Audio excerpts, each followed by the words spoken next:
আমাদের এখানে যারা আছেন তারা এনসিপিতে আনুষ্ঠানিকভাবে যুক্ত হচ্ছেন। আমরা বিকালে প্রেস বিজ্ঞপ্তির মাধ্যমে কে কোন জায়গায় দায়িত্ব পালন করবেন সেটা আমরা জানিয়ে দিব আপনাদেরকে।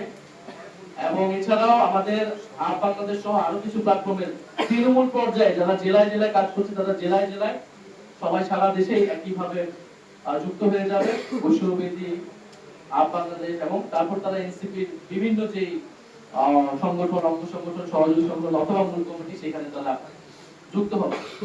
এই বিষয়ে যুক্ত হওয়ার বিষয়ে আমি আরো দুই একটি কথা বলতে চাই যে এখানে আমরা এনসিপি গঠিত হওয়ার সময় খুব পরিষ্কারভাবে বলেছিলাম এখনো যে আমাদের এনসিপিতে আমরা যুক্ত হওয়ার ক্ষেত্রে কার কি সাবেক পরিচয় এটা আমাদের কাছে মুখ্য নয়।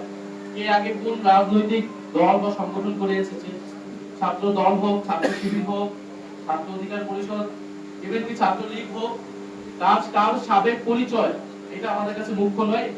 আজকে থেকে যখন কেউ এনসিপিতে আসবে সে এনসিপির সংগঠক, এনসিপির নেতাকর্মী হিসেবে কাজ করবে, এনসিপির আদর্শকে ধারণ করে কাজ করবে। তবে কোনো ফ্যাসিজমে অংশগ্রহণকারী, গণহত্যায় অংশগ্রহণকারী, গণহত্যাকে সমর্থনকারী, চাঁদাবাজ, দুর্নীতির দ্বারা অভিযুক্ত সন্ত্রাস এই ধরনের কোন ব্যক্তি কখনোই এনসিপিতে আসতে পারবে না, এনসিপিতে থাকতে পারবে না।